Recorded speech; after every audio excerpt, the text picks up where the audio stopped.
Storm Eunice. Why weren't we better prepared? Welcome to Mark and Pete Live. I'm Pete the clergyman. With me as ever is Mark the businessman. Let's take a look at what's going on in the weather this week, Mark. What's this about Storm Eunice? Seems to have caused a lot of trouble. Yes, it has. Many folk would have noticed that fierce winds from Storm Yes. Eunice have toppled trees and sent debris flying everywhere. It has caused disruption to businesses and lives all across the United Kingdom and, in fact, Europe.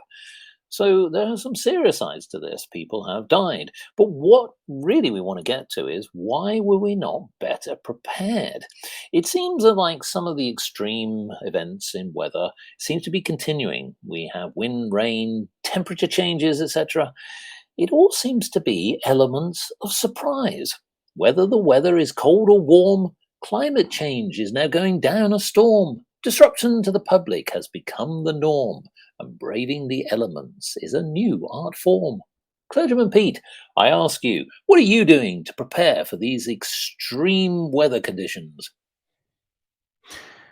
Well, businessman Mark, the thing that I'm doing to prepare is I just simply stay indoors and don't go out when Ah, it's too stormy. I mean, that's what I do.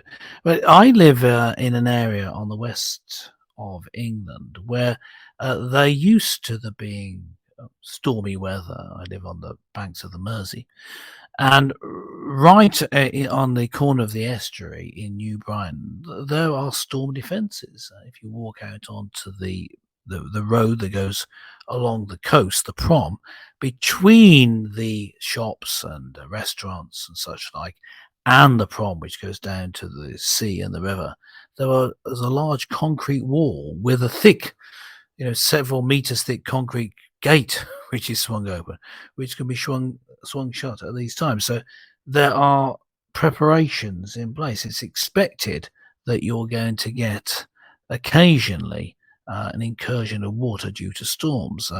So yeah, we're pretty well prepared in this area, but I do notice that that's not the case. So if you have a storm that's more widespread, or perhaps doesn't come in the northwest but in the southwest, then people aren't quite as prepared, maybe, as they should be.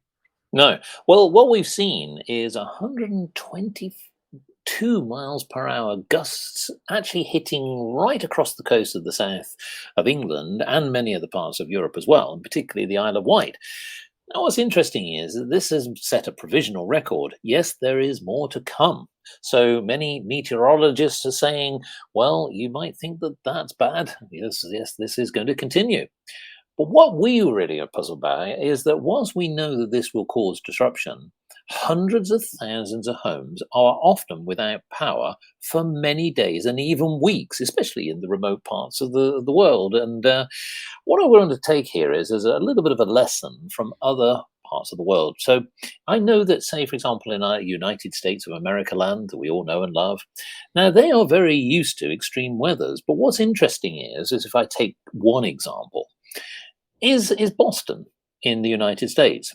And what I've noticed is that when they have extreme weathers, such as heavy downfalls of snow, they seem to have this military operation and rules which basically clear the whole of the network very, very quickly to the point where they can get back to normal life.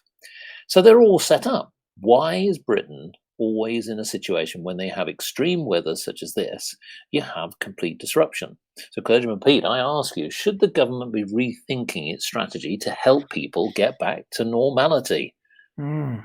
Yeah, I mean, I think that the issue is not necessarily the strategy this time. It's the strategy going forward, long-term strategy, the plans for how you cope with storms, because storms will always be with us. I've mentioned before on our show the fact that some people, Bible-believing Christians, believe that storms are signs of God's judgment on us. Now, I'm not so sure about that, at least not all the time, and I don't see any evidence to say that this particular storm is God's judgment on us. But if you do take that view, then, well, we're going to keep doing things God doesn't like, I think. Humans are like that. So we're going to keep getting storms time and time again.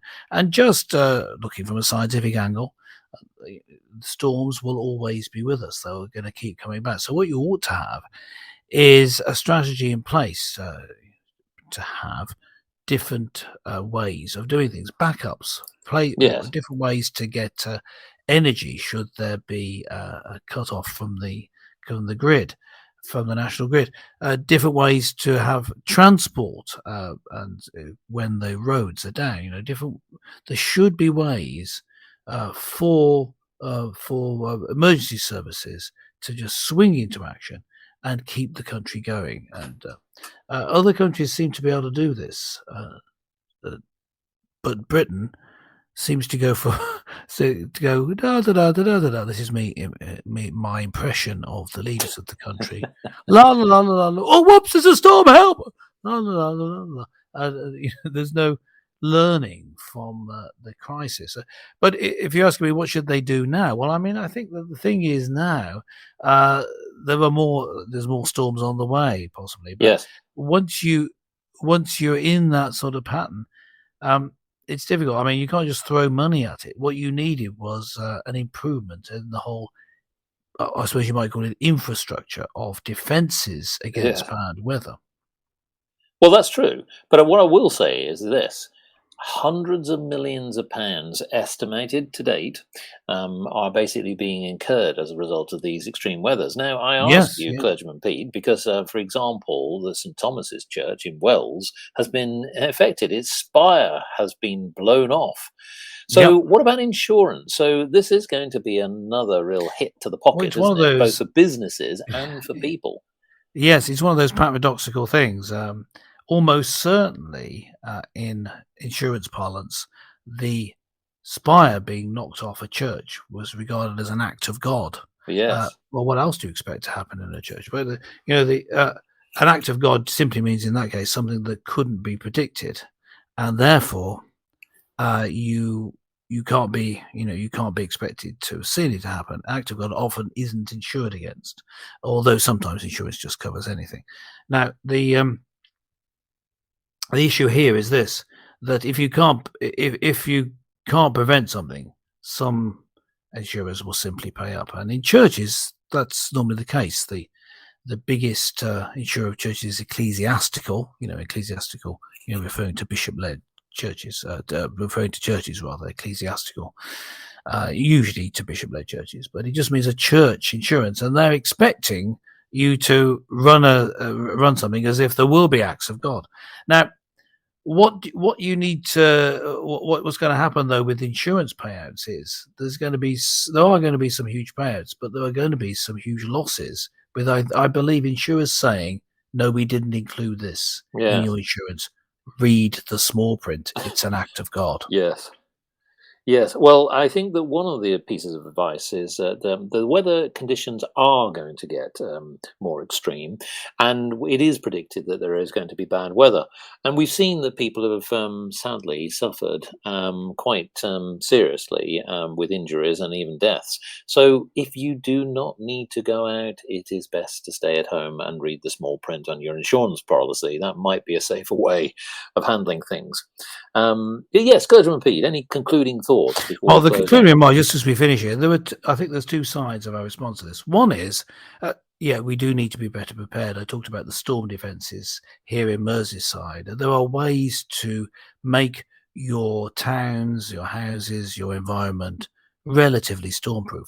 But in the end, when it comes to really bad storms, there really is nothing you can do, because it truly is an act of God or act of nature.